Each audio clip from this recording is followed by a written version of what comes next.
Drama has destroyed the internet. Your opinions have destroyed the internet. Misinformation has destroyed the internet. Politics have destroyed the internet. Social media has destroyed the internet. And frankly, we have destroyed the internet.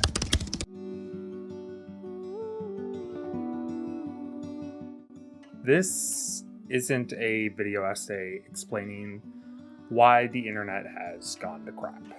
This is an editorial. Everything I say in this video is a collection of my thoughts and feelings on how bad the internet has just become. It will be a lot of me just rambling and talk of a lot of depressing stuff. If that is not what you are wanting to listen to, then please click off now. For those of you who stayed to listen to me ramble, thank you. I have grown up on the internet. I do not know a life without the internet at this point. My childhood wasn't dominated by it, thankfully. I knew it was a thing, but most of my time I was outside playing with my friends or playing with my Star Wars action figures. But during my preteen years, I started learning more about the internet. MySpace was just becoming popular, YouTube wasn't a place that you could earn money yet, and Apple hadn't even released the iPhone 4 yet. Back then, it felt simple. Now, though, that same internet is gone. Everything is monetized. Politics dominate every social media platform. Your favorite sports team is actually all racist, and adult content addiction is rampant due to the ease of access for it now. And we have no one to blame for this other than ourselves. Now, I focus on YouTube a lot, so my examples will be of mostly things inside the content creator sphere. But let me ask you, remember the last YouTube drama or YouTube hit piece that you watched? What did you feel after watching it? Sad?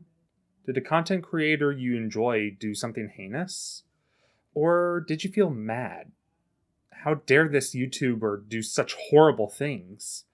Maybe you felt curious. I need to know more information before I can come to a decisive opinion. Whatever you felt after watching that video, I can't imagine you left being extremely happy. But actually, maybe you did. Finally, that streamer is finally getting their just dessert and is being dragged through the mud. You get that little dose of dopamine knowing that person you don't like is now public enemy number one. But I ask you, person who is happy after someone got canceled, has your life improved in any meaningful way now that that streamer is canceled? Like, has your day-to-day life changed to be happier, or have you forgotten about that drama till now and realized that you were just chasing the dopamine that comes from seeing someone rich fall? The truth is, at the end of the day, media is meant to manipulate you or send a message.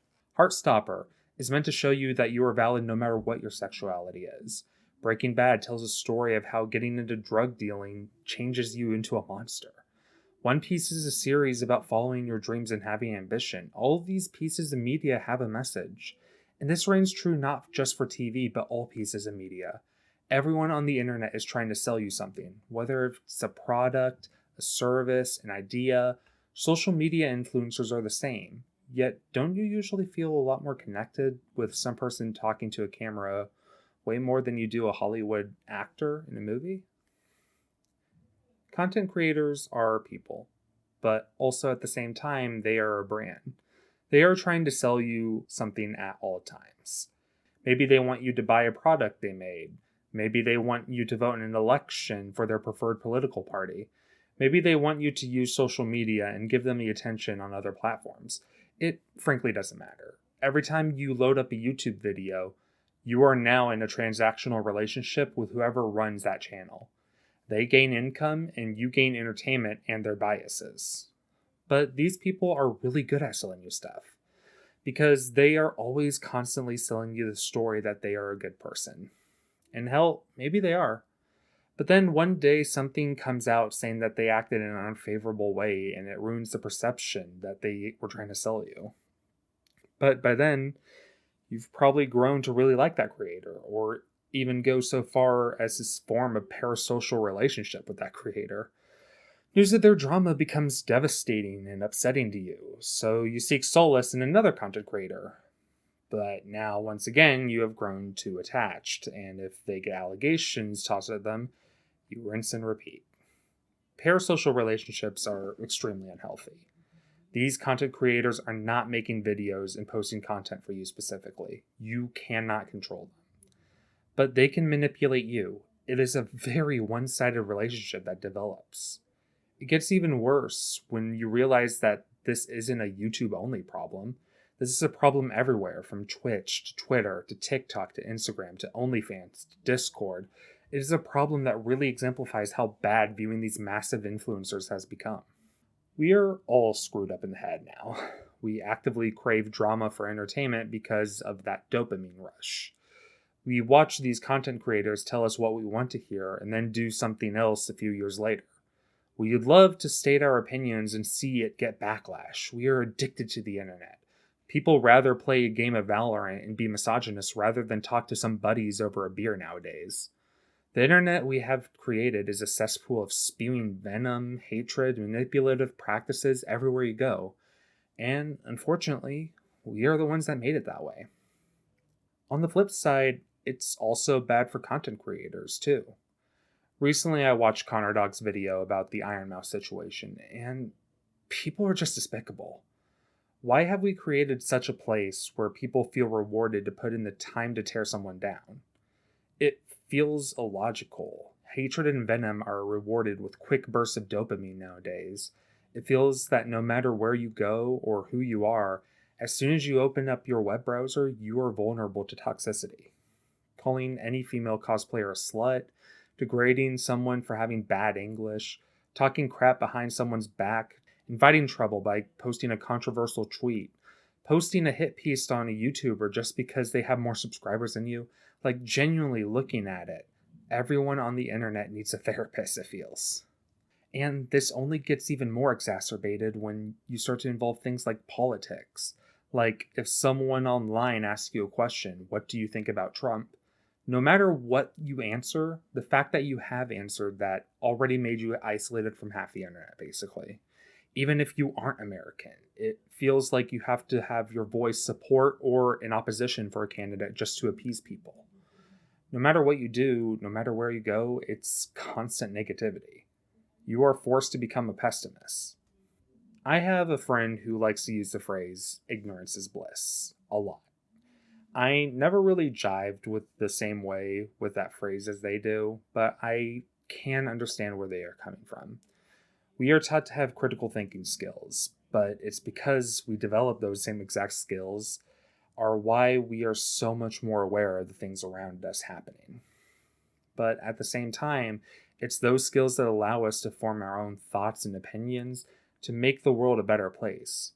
But god damn, is it draining and demoralizing that every time you apply these skills, it usually never ends up being a positive experience.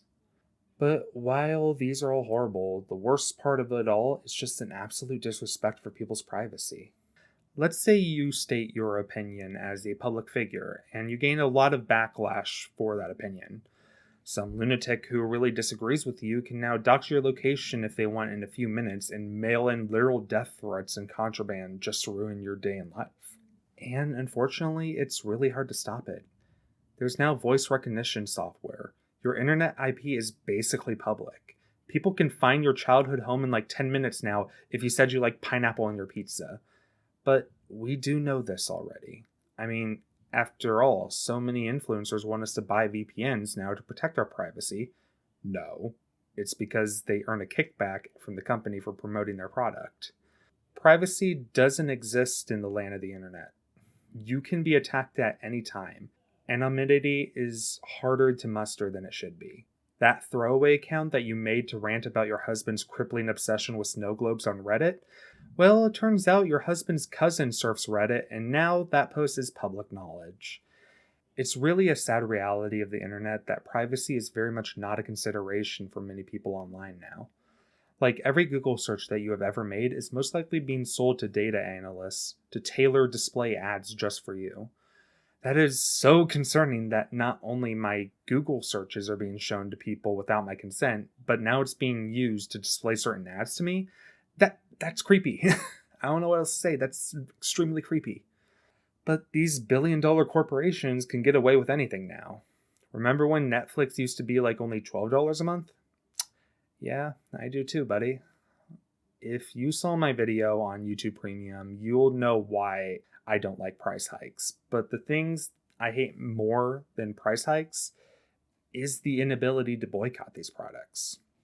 Recently, I have had it out for Crunchyroll. When they announced back in 2024 that their subscription prices were going to be raising, I was like, okay, that sucks. But how else am I supposed to support the creators of these series? Because frankly, I genuinely like supporting the people who put in the effort to make these series I like. And yes, Crunchyroll doesn't give a lot of their income to Japan, but at least that little bit is way more than what you would get if you were pirating the series, right? Oh boy, were we wrong. The animators and the people over there don't get paid dog water for what we watch over here. Why even pay for these services if none of that income goes back to the people who actually created it? Now, I know this is more of an issue with Japan's animation industry and it's not as simple as Crunchyroll giving them more money. But the thing that really broke the camel's back for me on not paying for Crunchyroll anymore was the removal of the comment section. When that was announced, I instantly canceled my subscription. Comments are so important to media services to me. They are a way to show there are hundreds of thousands of people also have an interest in this series. The way many people like to chat about what's happening and so on and so forth. And while comments aren't the best place for prolonged discussions as much as Reddit and Discord would be, it is a great place to get first impressions. And frankly, ever since I canceled my subscription to Crunchyroll, it's only gotten worse with how Sony is basically trying to monopolize everything anime now. I even heard that in Japan they're developing an AI system to combat piracy now. Service issue, by the way. And yes, sorry for going on that Crunchyroll rant. I know most of you probably don't use that service, but a lot of you probably use Netflix or Hulu or Amazon Prime, etc. All of which also experience pricing controversy, whether it be through price hikes or cracking down on sharing passwords, reach and lock content. It's just bad. It's very unfortunate how the subscription services can get away with all these bad practices, and really there's nothing we can do to boycott it. Yeah, there's always piracy, but let's be honest, after 2 months, that piracy site you're using will be gone anyway. And now even your ISP's spying on you, and sometimes even punish you for using piracy sites. All of this being said, the internet sucks. And I bet I could find millions of other examples, but I'm not trying to make this an hour-long video. But that does leave the question, what can you do about it? Are there ways to make my quality of life better on the internet? Well, there are some things you can do. I personally do not use social media platforms with the exception of Instagram and Reddit. And on both of them, I tailor make things to make me happy. Like my Instagram is mostly workout advice and cooking recipes, although I never look at the comment section because, dear God. And I only follow subreddits that I like to engage with, like r/hermitcraft or r/One Piece, r/toastme, and mostly positive reinforcing subreddits. I've noticed cutting out places that are like chatting or texting about whatever you feel like, such as Twitter, also make me happier too. Also, my YouTube feed. Now I unfollowed many channels that make content in relation to drama or politics. The only channel that I follow that still fits into that category, I think, is Omni, who I think is great because my man is just a chill dude recapping stuff. And frankly, when I hear Omni talk about it, he makes it seem like it's just not the end of the world, as so many other do. Also, just watching comedic stuff. Of course, comedy is always subjective. The comedy that me and my roommate like are very different, and when we are watching something, I tend to laugh at way more than they do. But I do think that comedy, however you like it, is just a great way to escape from the constant bullshit that we deal with online. The truth is, though, I don't have a 10-step program on how to get yourself unaddicted from internet toxicity. Unfortunately, in our modern era, internet powers everything we do. Like hell, I'm using Google Docs to type the script. Can't wait to find all the ads on One Piece later for me typing it on here. Like, yeah, I can go on about how you can use pro privacy software like Proton, or use a non predatory subscription service like Dropout TV, but frankly, those kinds of things are big changes and a lot of the time aren't what you really want. A lot of trying to cut out negative reinforcement is the willpower to do it and keep with it. It truly is just a sad time to be on the internet in the modern day. But even if so, I hope everyone can find a comfortable corner of the internet away from the plague of doom and gloom a lot of it is nowadays. This isn't the kind of video I want to end the year off on. I'm wanting to show more positive stuff on my channel, which is why the next video and the last one to cap out 2024 will be a more lighthearted video. So please stick around until then.